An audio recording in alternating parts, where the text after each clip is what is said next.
লাউয়ের আগা খাইলাম, ডগাগু খাইলাম, আগা খাইলাম গো।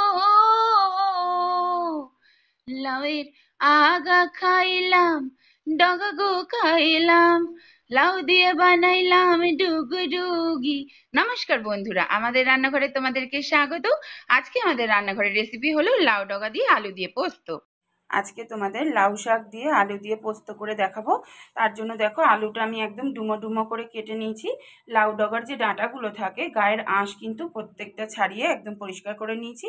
আর শাকগুলো একদম কুচো কুচো করে নিয়েছি। শাক কুচিগুলো একটা পাত্রে আমি আলাদা নিয়ে নিয়েছি। অল্প একটু লবণ দিয়ে দিলাম।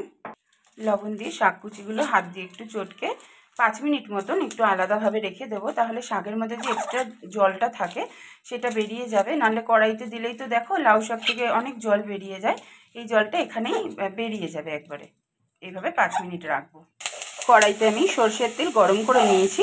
আলুগুলো ভেজে নেব, ততক্ষণে আমার শাকটাও মজে যাবে। নিরামিষে তো আমরা আলু পোস্ত, পটল পোস্ত, ঝিঙে আলু পোস্ত, কত কিছুই পোস্ত খাই। এইভাবে একদিন লাউ ডগা দিয়ে আলু পোস্ত বানিয়ে খাবে, নিরামিষ করে, অসাধারণ স্বাদ হয়। অল্প একটু লবণ দিয়ে দিলাম, হলুদ গুঁড়ো অল্প। আলুটা দেখো 50 থেকে 60% মতন ভাজা হয়ে গেছে। এই সময় লাউ শাকের যে ডাঁটাগুলো থাকে, তোমরাও নিশ্চয়ই খেতে খুব ভালোবাসো এই ডাঁটাগুলো, এগুলোও আমি একটু আলুর সাথে ভেজে নেব। আবার একটু লবণ দিয়ে দিলাম, অল্প হলুদ গুঁড়ো। ডাঁটা আলু ভাজতে ভাজতে পোস্তটা আমি বেটে নেব। 2 চা চামচ পোস্ত দিয়ে দিলাম। পোস্তটা আমি আগে একটু শুকনো খোলায় ঘুরিয়ে নেব।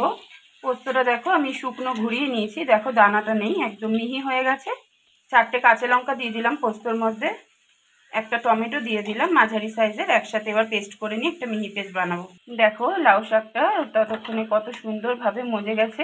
এক্সট্রা যে জলটা দেখো শাকের, এটা পুরোটাই আমি ফেলে দেবো। ডাঁটা আর আলুটাও খুব সুন্দরভাবে ভাজা হয়ে গেছে। এবার লাউ শাকের জলটা একদম আমি নিগড়ে দিয়ে পুরো শুকনো শাকটা এর মধ্যে দিয়ে দিলাম। শাকটাও এবার একটু আলু আর ডাঁটার সাথে একটু ভাজা ভাজা মতন করে নেব। ওই সময় যদি আমি লবণ দিয়ে শাকটা না ওইভাবে মেখে রাখতাম তাহলে কিন্তু এখন শাক থেকে অনেক জল ছাড়তো। দেখো কড়াইতে একটুও জল বেরোয়নি। সব জলটা যেহেতু আমি ওইখানেই চিপে মানে এক্সট্রা জলটা ফেলে দিয়েছি, তো কড়াইতে একটুও দেখো জল বেরোচ্ছে না। 3-4 মিনিট মতন কিন্তু শাকটাও আমি ভেজে নিয়েছি আলু আর ডাঁটার সঙ্গে। এই সময় পোস্ত, কাঁচা লঙ্কা আর টমেটোর যে পেস্টটা বানিয়েছিলাম সেটা দিয়ে দিলাম শাকের মধ্যে।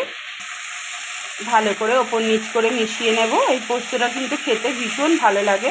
তোমরাও এইভাবে কিন্তু যারা খাও তারা তো জানোই কতটা ভালো হয়। আর যারা কোনোদিনও ট্রাই করোনি অবশ্যই এইভাবে একবার ট্রাই করবে, আশা করি নিরাশ হবে না, খুব ভালো লাগবে। নিরামিষ দিনে গরম ভাতে ভীষণ ভালো লাগে খেতে।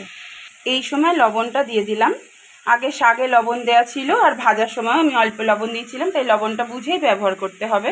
হলুদ গুঁড়ো দিয়ে দিলাম।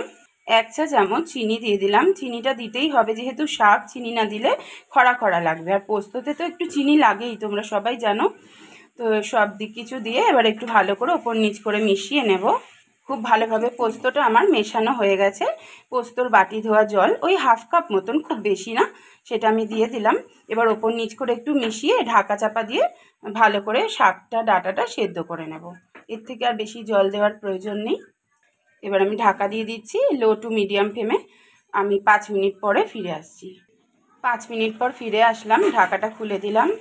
ওপর নিচ করে আবার একটু মিশিয়ে দেব।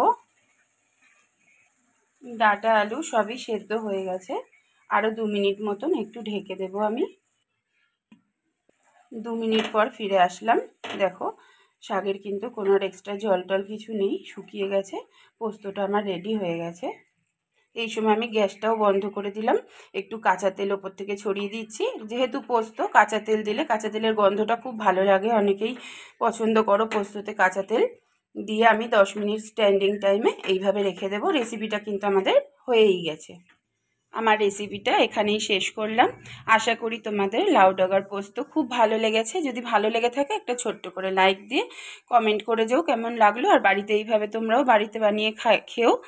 আজ আসি, খুব শিগগিরই আবার অন্য একটা ভিডিও নিয়ে দেখা হচ্ছে তোমাদের সাথে। ততক্ষণ ভালো থেকো, সুস্থ থেকো।